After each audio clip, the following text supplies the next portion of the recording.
खाने को कुछ नहीं है, अल्लाह गवाह इस बात का। आवाम को आटा नहीं मिल रहा है, बच्चे भूख मार। मुस्तकबिल आज भीख मांग रहे हैं, जिनके हाथ में पेन होना चाहिए, कलम होना चाहिए, वो भीख मांग रहे हैं। आवाम को कफन मिल जाए बहुत बड़ी बात है। मैं आजकल के इस दौर में बोल रहा हूँ, ये भी कफन भी शायद हो सकता है आने वाले वक्तों में कफन भी महंगा कर। पीसेंगे, फिर इसका आटा बनाएंगे, फिर हम बेचेंगे, फिर आप खाएंगे। मेहरबान हो रही थी ताकि फ्री आटे के नाम पर सड़ा गला अनाज निकाला जा सके। और भाई हैरानी तो इस बात की होती है कि जिस आटे को हम जानवरों तक को नहीं डालते, उस आटे के लिए पाकिस्तानी लोग अपनी जानें गंवा रहे हैं। भगदड़ मच गई, पांव तले दबकर एक शख्स जान की बाजी हार गया।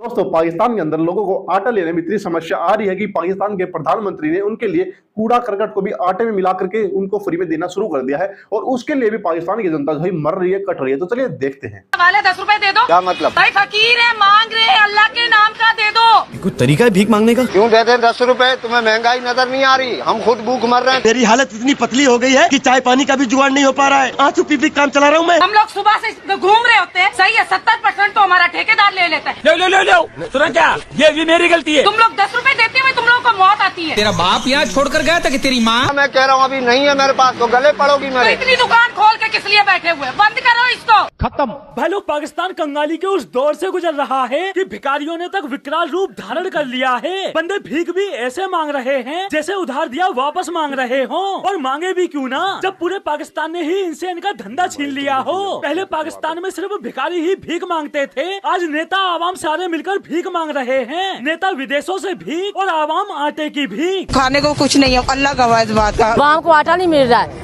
बच्चे भूख मार रहे हैं। और जब शहबाज शरीफ को पता चला कि लोग एक वक्त की रोटी के लिए मोहताज हैं, कहीं आटा नहीं मिल रहा, तो बंदे ने फैसला किया और वज़ीर आज़म शहबाज शरीफ का इस्लामाबाद के 1,85,000 मुस्तहिक खानदानों के लिए मुफ्त आटा देने का फैसला। और जैसे ही मुफ्त आटा बंटना शुरू हुआ, अफसोसनाक खबर आ रही है 4 सदर से, जहां के सस्ता बाजार में मुफ्त आटा तकसीम के दौरान भगदड़ मची है। और भगदड़ ऐसी कि लोगों को आटे के चक्कर में अपनी जान तक गंवानी पड़ गई। सस्ता बाजार में भगदड़ मच गई, पांव तले दबकर एक शख्स जान की बाजी हार गया। लोग, पाकिस्तानी नेताओं का सही है, आवाम को भूखा नहीं मार पा रहे तो आटे के नाम पर बुला कर मार रहे हैं। शायद ही ऐसा कोई दिन जाता होगा जिस दिन मुफ्त आटे के चक्कर में लोग जाने न गवा रहे हो। सस्ता और सरकारी मुफ्त आटा आज फिर एक जान ले गया। मुफ्त आटा रोज जान ही निकलने लगा। मतलब बंदे जाते तो है मुफ्त आटा लेने के चक्कर में, लेकिन आटे की जगह मिलता क्या है? आटा ना मिला, मौत मिल गई। वो भी किस आटे के लिए? गवर्नमेंट ने खुद दिया है कि आप इसको पीस के ना बेचो, आवाम को खिलाओ।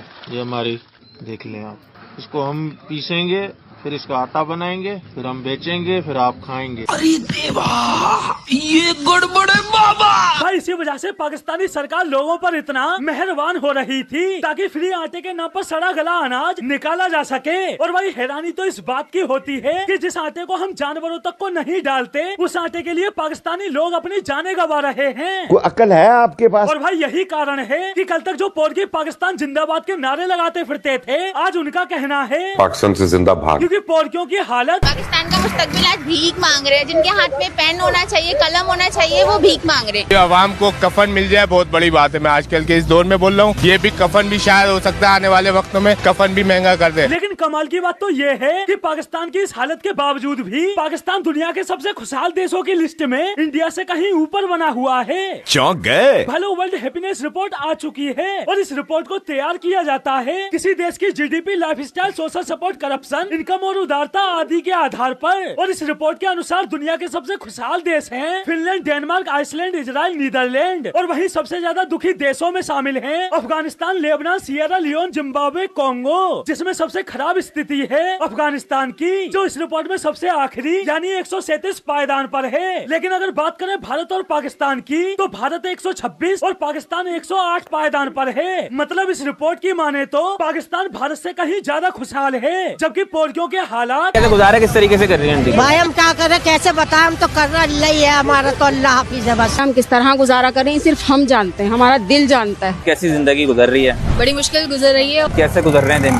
बहुत बुरे। सारा दिन आटे की तलाश में मारे मारे फिरते हैं, लेकिन आटा नहीं मिल रहा। मतलब लोग आटे के चक्कर में जाने गंवा रहे हैं। पूरे पाकिस्तान में गृह युद्ध छिड़ा हुआ है। मुल्क का मुगले आजम भीख मांगता फिर रहा है, यहाँ तक कि पोरकी खुद कहते फिर रहे हैं, रोटी नहीं है पेट में, तन पे नहीं कपड़ा, हालात के भंवर ने हमें इस तरह जकड़ा। मजा आया। हर एक का यही हाल है। लेकिन उसके बावजूद भी इस रिपोर्ट की माने तो पाकिस्तान हिंदुस्तान से ज्यादा खुशहाल है। ये ना समझेगा मेरे को? मतलब भाई एजेंडा चलाने की भी हद होती है। यूक्रेन जहाँ 1 साल से ज्यादा हो गया युद्ध खत्म होने में नहीं आ रहा, पूरा देश कब्रिस्तान बना हुआ है और इसकी रैंक 92। श्रीलंका जो पूरी तरह डिफॉल्ट होकर बेहोश हो चुका था, खुद इंडिया उसकी मदद करके होश में लाया, उसकी रैंक 112। तुर्की जो आर्थिक स्थिति में पहले ही गिरा हुआ था, कुदरत ने भूकंप लाकर उसमें एक लात और मारी जो अब ढंग से खड़ा भी नहीं हो पा रहा, उसकी रैंक 106। म्यांमार जहां फौज के खिलाफ आवाम सड़कों पर उतरी हुई है, आए दिन फौज द्वारा आम लोगों को उड़ाया जाता है और उसकी रैंक 117। ईरान जहां हिजाब को लेकर महिलाएं सड़कों पर उतरी हुई हैं, महिलाओं को जीना हराम किया हुआ है और उसकी रैंक 101। लेकिन भारत जहां सब कुछ ठीक ठाक चल रहा है, इन मुल्कों से कहीं ज्यादा बेहतर हालात हैं, उसकी रैंक 126। तूने क्या मेरे को ये ना समझाई क्या? पता नहीं भाई किसने ये रिपोर्ट चरस फूंक कर बनाई है, उसे इतना दिखाई नहीं दिया कि किस मुल्क में क्या हालात हैं। जबकि रिपोर्ट की माने तो ये 2023 की है, जिसमें 2023 तक का डेटा लेना चाहिए था, लेकिन नहीं, बंदों ने बड़ी चालाकी से 2022 का डेटा ही मिस कर दिया और रिपोर्ट को नाम दे दिया वर्ल्ड हैप्पीनेस इंडेक्स 2023। और लोग हैं कि इस रिपोर्ट को सच मान बैठे हैं। अब भाई जिसने भी ये वर्ल्ड हैप्पीनेस रिपोर्ट बनाई है, एक काम करो, इस रिपोर्ट की बत्ती बनाओ और पता है क्या करना है? पिछवाड़े में लगाना, पिछवाड़े में लगाना। भाई आखिर में मैं बस इतना कहूंगा, 4 चवन्नी घोड़े पे वर्ल्ड हैप्पीनेस रिपोर्ट मेरे।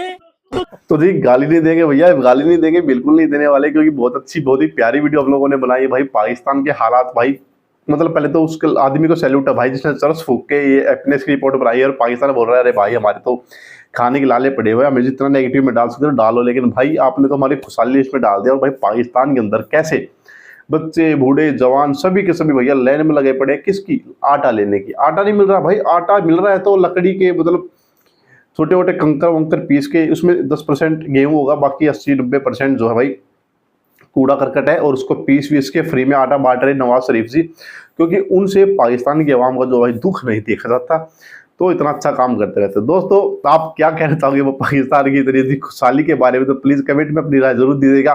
और आपके आसपास आटा क्या भाव, सब्जियां किस भाव पे, तो प्लीज़ कमेंट करके बताइएगा। मिलेंगे आपसे अगली वीडियो में, बाय बाय, जय हिंद।